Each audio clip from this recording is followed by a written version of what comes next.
Olá a todos, sejam bem-vindos a mais uma edição do Intercâmbio Brasil-Alemanha e eu vou apresentar o tema que me foi solicitado para ministrar uma palestra, que é a mapeamento e ablação de diferentes tipos de taquicardia ventricular, incluindo a ablação epicárdica, focando até na patologia da doença de Chagas. Então, se a gente for observar a introdução e o porquê que a gente vai realizar a ablação epicárdica, vamos diferenciar os cenários. Pensando no cenário da cardiopatia isquêmica, esses pacientes eles têm frentes de onda com áreas de necrose previsíveis, e essas áreas habitualmente são endocárdicas, ou seja, normalmente elas têm uma origem das taquicardias do endocárdio em direção ao epicárdio. Então, e também são áreas de cicatriz confinadas, predominantemente relacionadas às áreas de infarto prévio. Porém, nas cardiopatias isquêmicas, existe uma predileção de origem das cicatrizes densas mais para dentro do miocárdio, em direção, até mesmo com origem epicárdica. E são esses os casos que a gente predominantemente avalia para uma possível intervenção epicárdica. E isso foi comprovado em trabalhos, em séries de casos que mostraram aproximadamente 15% de pacientes com evidências grosseiras, visíveis de cicatrizes epicárdicas. A origem e a frequência dessas arritmias epicárdicas ela está relacionada com algumas doenças. A doença isquêmica, como a gente falou agora, ela realmente tem uma incidência baixa de origem epicárdica, em torno de até 15%.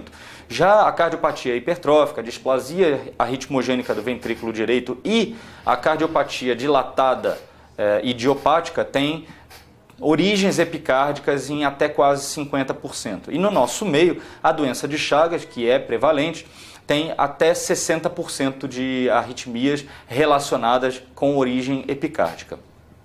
E isso foi avaliado em 2 trabalhos. O primeiro trabalho que utilizou 22 pacientes que foram submetidos à ablação endocárdica primariamente. Desses pacientes, 10 pacientes, ou seja, quase 50% desses pacientes, tiveram falência na ablação endocárdica. E eles foram submetidos à ablação epicárdica e 7 desses pacientes foram submetidos e 6 desses pacientes tiveram sucesso com a ablação epicárdica. E a média de cicatriz encontrada, de área de cicatriz, foi em torno de quase 38 centímetros quadrados.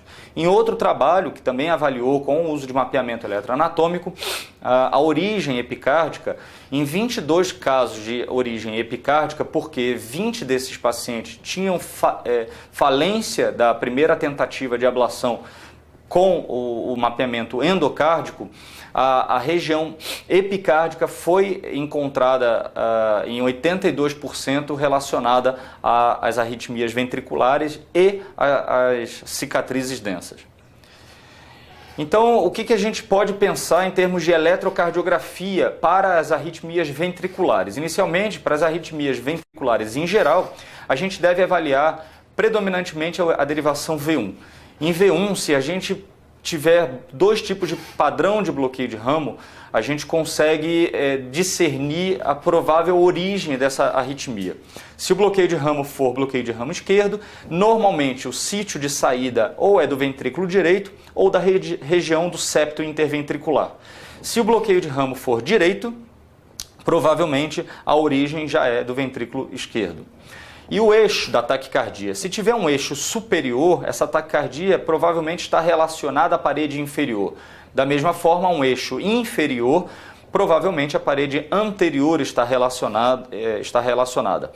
E com relação ao ápice e à base, a gente vai observar as derivações V3 e V4 e avaliar a predominância de ondas S ou R. Então, se a região envolvida é a região do ápice e a gente tentar extrapolar isso para a rosa dos ventos, a positividade do vetor está em direção a V3 e V4. Então, Se existir ondas R em V3 e V4, provavelmente essa arritmia é basal, essa cicatriz ou essa taquicardia é basal. Se for ondas S dominantes, a arritmia tem origem apical. Quando a gente fala então em termos de arritmia endocárdica, origem epicárdica, perdão, a gente avalia as paredes inferiores e a derivação D1. Se a gente observar aqui nesse exemplo, um estudo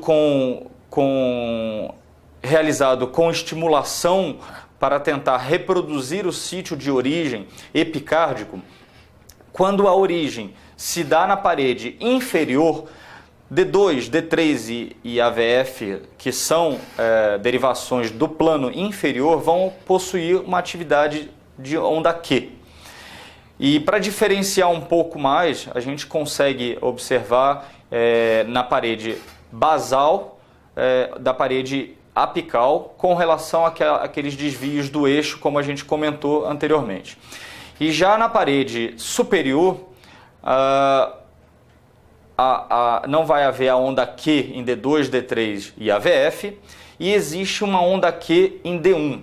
D1 vai estar negativo tanto na parede superior quanto na parede inferior, tendo a origem epicárdica. Porém, ele é mais profundo quando se observa a parede superior. Então, existe uma Q mais profunda em D1 na parede, quando a gente observa uma taquicardia epicárdica da parede superior do ventrículo esquerdo. Isso foi visto também, foram vistos também outros parâmetros que podem sugerir a origem epicárdica, e aqui a gente tem o pseudodelta, que foi avaliado por um trabalho grande de 2004, que seria a presença efetivamente de uma possível pré-excitação ou uma alteração na fase inicial do complexo QRS. Então, se a gente observar nos pacientes que tiveram arritmias ventriculares endocárdicas, esse delta é inexistente. Se a gente olhar no slide, no início do QRS até a parte da ascensão do complexo da onda R, o delta é zero. E nos pacientes que tiveram a falência da ablação endocárdica ou já tiveram a suspeita de uma origem epicárdica, existe um delta, ou seja, uma alteração no início do complexo QRS até efetivamente a ascensão da onda R. Aqui a gente consegue ver também na parte dos pacientes epicárdicos essa variação com uma ascensão mais alentecida, sugerindo a presença de uma pré-excitação que não é verdadeira. Além disso, a deflexão intrinsecoide, a derivação V2, quando ela tem uma deflexão intrinsecoide muito alargada, maior ou igual a 85 milissegundos, traz uma especificidade e sensibilidade mais elevadas. E o intervalo RS mais curto avaliado, quando ele tem uma duração prolongada, ou seja, do início da onda R até o nadir da onda S, se isso for acima, ou igual ou maior do que 121 milissegundos, sugere uma origem epicárdica. Além disso, um índice que foi sugerido a partir de 2006 e é bastante interessante de ser utilizado é o índice de deflexão máxima, que avalia exatamente o tempo até a deflexão máxima dividido pelo total de duração do QRS. Então, nesse exemplo, do início da onda R até a deflexão intrinsecoide tem 71 milissegundos e o total do complexo QRS é de 120 milissegundos. A divisão disso dá um valor de 0,59 e quando tem pelo menos 0,55 nesse índice, existe uma sensibilidade e uma especificidade alta para a origem epicárdica. Esses parâmetros foram vistos em 2010 e realmente trouxeram uma grande diferença. Então, a pseudodelta tem uma significância importante, a presença de uma pseudodelta. A deflexão máxima do índice acima de 55 e o principal deles a presença de uma onda Q em D1. Esse é o melhor índice que a gente pode observar. Uma Q profunda e alargada em D1 sugere fortemente a origem epicárdica. Em relação à anatomia, para o foco da ablação epicárdica, o acesso para a ablação epicárdica, se a gente observar uma secção transversa numa anatomia e uma imagem tomográfica, o externo está aqui, ou seja, o paciente está deitado de costas com a barriga para cá, para cima, e o dorso para trás. A gente tem o ventrículo direito na frente, o ventrículo esquerdo um pouco mais posteriorizado e as origens das artérias coronária direita, a interventricular anterior e o posicionamento da agulha no externo, próximo da fúrcula nessa região. A gente vai fazer a abordagem para direcionar a entrada possivelmente e inicialmente no ventrículo direito, mas que a gente possa ter um mapeamento extenso do epicárdio. Isso consegue-se ver num corte sagital, na origem da agulha, na inclinação da agulha, que dependendo da inclinação, uma inclinação pouco angulada, vamos fazer um acesso mais anteriorizado do ventrículo direito.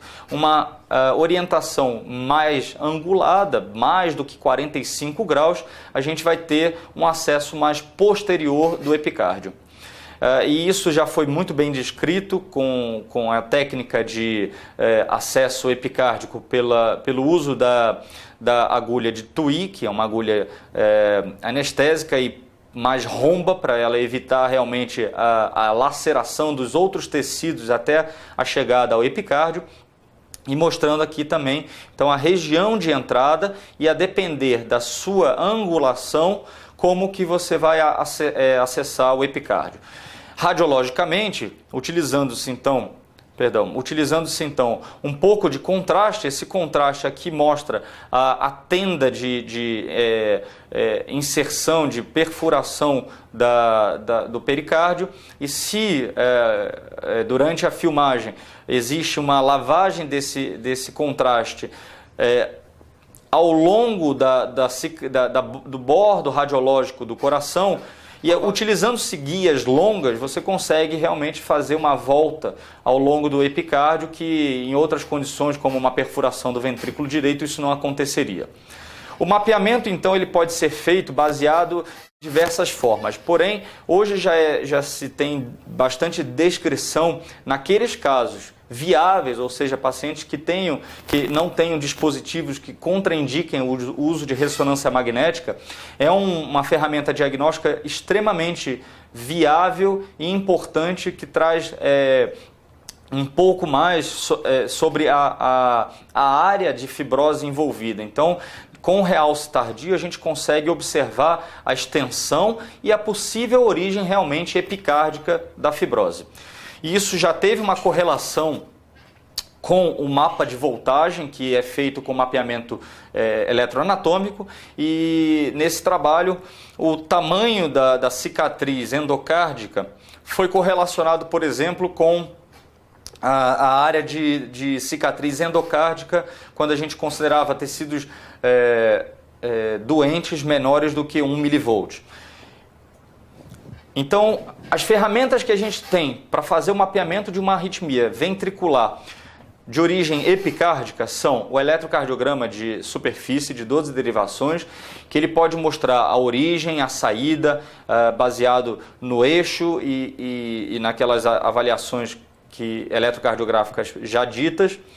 A estimulação do tipo pace mapping, que é para tentar reproduzir em ritmo sinusal, fazer a estimulação com energias não tão elevadas, ou às vezes no epicárdio é necessário realmente a utilização de energias um pouco mais altas, para fazer a captura da massa muscular daquela região e comparar a captura local com a taquicardia e observar se existe correlação das derivações eletrocardiográficas.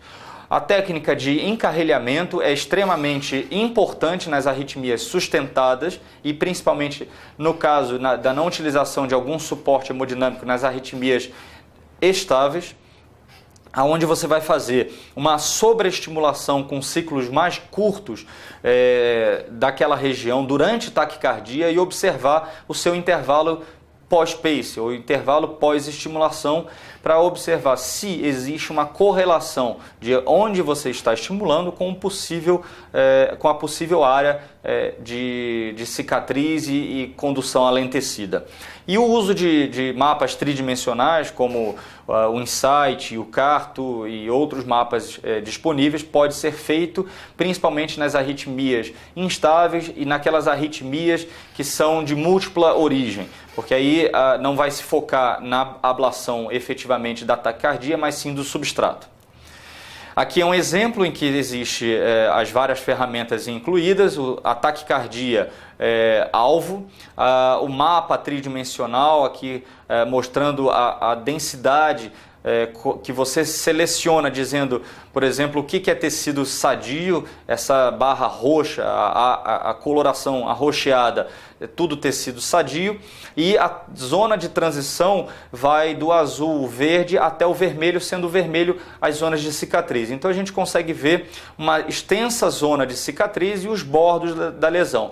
Correlacionando isso com os eletrogramas, uma área normal tem eletrogramas bem delimitados, sem grandes fracionamentos. Quando a gente vai se direcionando para a zona de interseção, esse eletrograma já fica com um certo alentecimento local, e nas áreas de cicatriz, ou ele não existe, ou ele é de muito baixa densidade, ou fracionado, como a gente vê aqui. E a fluoroscopia também, para poder mapear tridimensionalmente, junto com o uso da radioscopia para localização do catéter em determinadas situações, onde, por exemplo, não se está conseguindo progredir, por exemplo.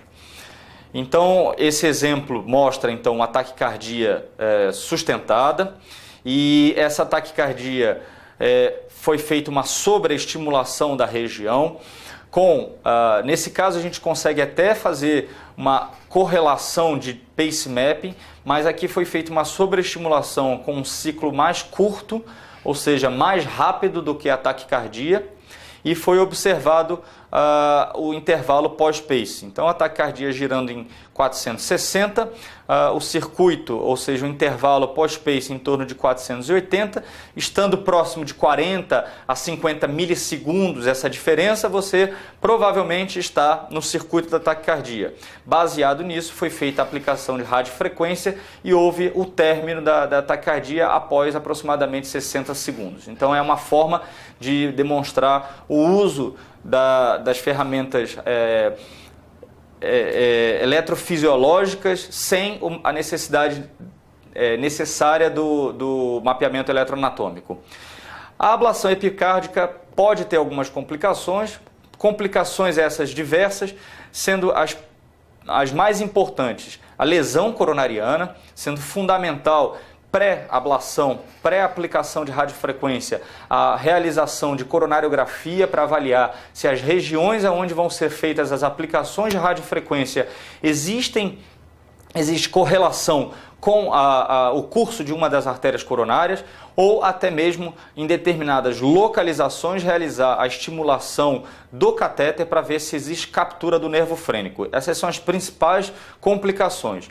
E nesse sentido, um trabalho foi realizado para tentar eliminar ou afastar o nervo frênico, que corre muito próximo da região epicárdica e ele é muito variável, não tem um trajeto fixo, e utilizou-se o balonamento da região epicárdica para afastar o nervo frênico. Essa técnica é algo que pode ser utilizado, mas não é tão necessária. Pode-se fazer a estimulação durante a aplicação ou pré-aplicação para evitar, para ter noção se existe captura do nervo frênico.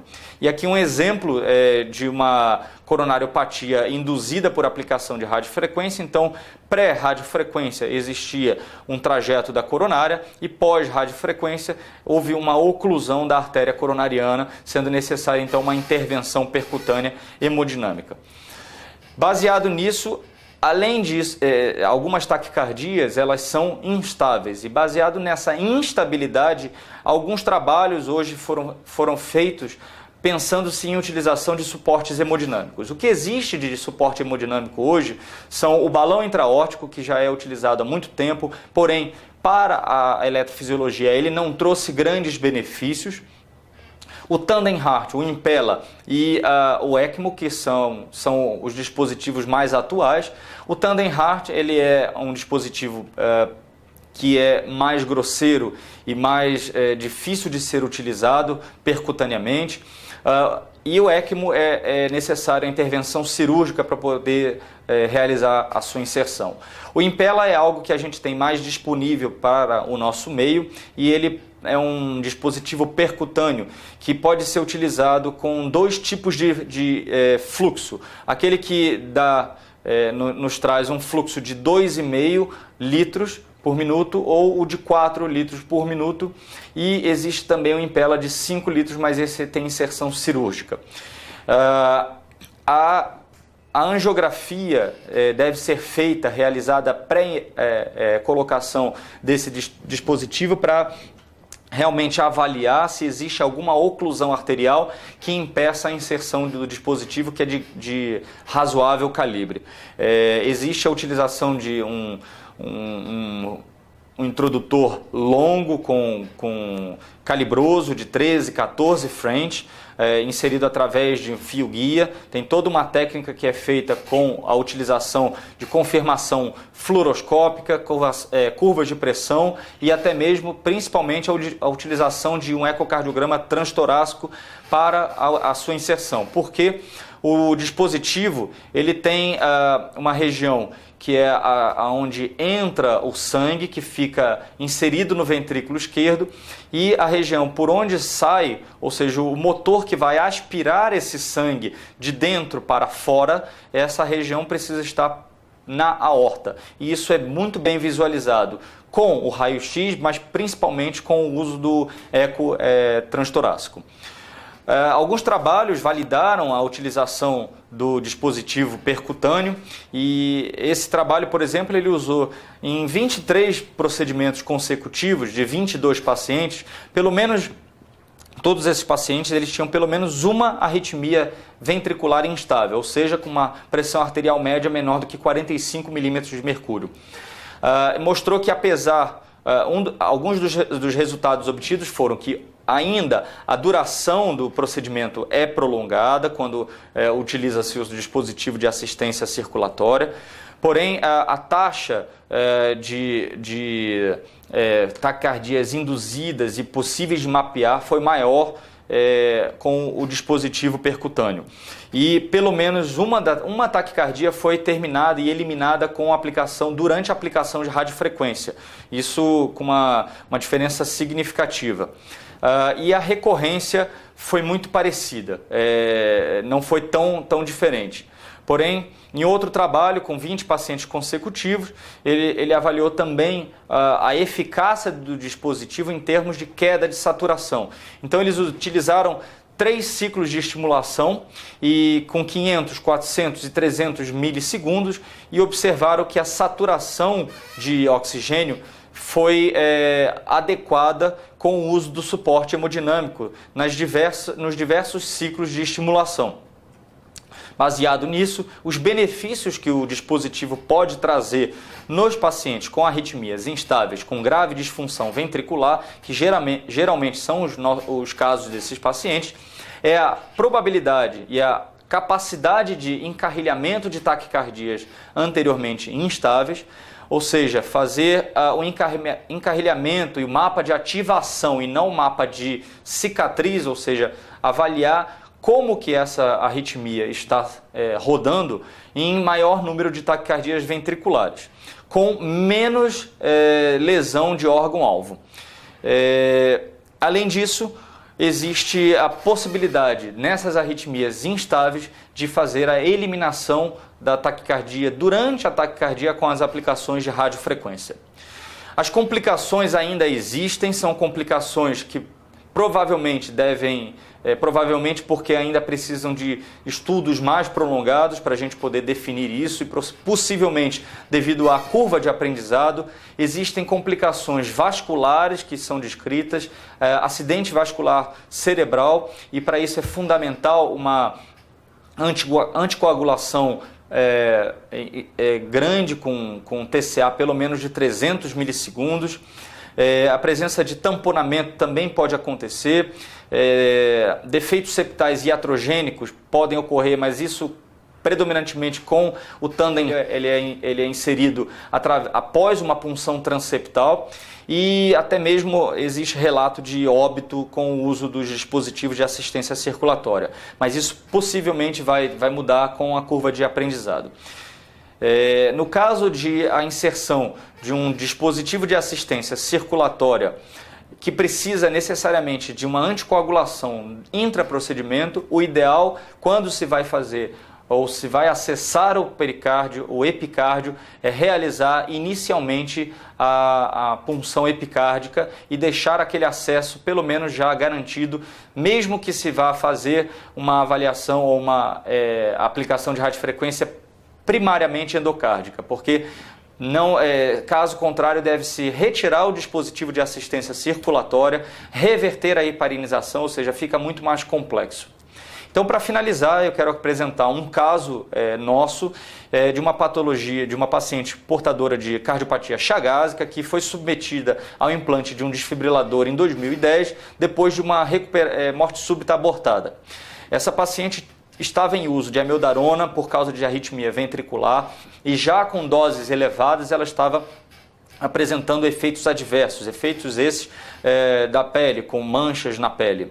Com isso e com bastante dificuldade de manejo das arritmias ventriculares, ou melhor, dessa parte de efeito colateral, foi feita uma redução do uso da amiodarona na medida de que a paciente não apresentava episódios recentes de arritmias ventriculares, avaliados pelo dispositivo. 6 meses depois, ela deu entrada com uma tempestade elétrica. Múltiplos episódios de arritmia ventriculares tratados, seja por terapias antitaquicardia, que é o ATP, e 8 terapias em 1 hora essa paciente apresentou, variando entre choque e ATP.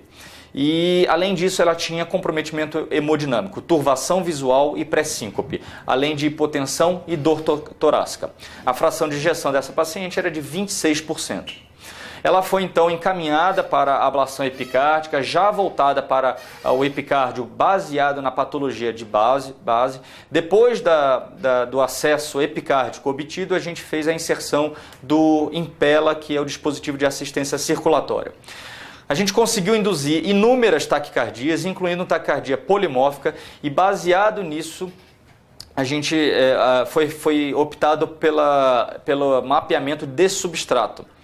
A paciente desenvolveu durante o mapeamento e a aplicação de radiofrequência várias curvas, de alterações na curva de pressão arterial média, inclusive com achatamento dessa curva. Porém, o dispositivo, que tem um console especial, mostrava que o débito estava mantido nessa paciente, apesar da instabilidade hemodinâmica que ela podia estar apresentando.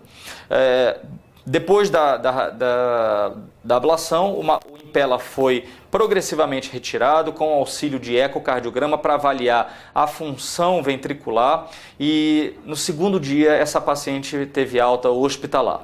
Aqui é para observar, apesar do borramento da imagem, a gente tem a aorta contrastada, o seio coronariano que foi inserido por baixo, o catéter de seio coronariano e um outro catéter diagnóstico inserido no epicárdio, pois a gente fez a indução da taquicardia. Em outra incidência, aqui a gente já consegue ver um catéter quadripolar inserido na região do feixe de Rhis, o catéter de seio coronariano, o catéter epicárdico, os dispositivos, os eletrodos de estimulação e desfibrilação, e aqui o Impella inserido no ventrículo esquerdo com a sua região de entrada do fluxo de sangue dentro do ventrículo esquerdo, e a saída do sangue na posição da aorta. Em outra visualização, ainda assim com a imagem um pouco borrada, aqui a aorta com a região do motor e da saída da região de onde o sangue vai sair, e a via de entrada do sangue com o pigtail do impella no ventrículo esquerdo.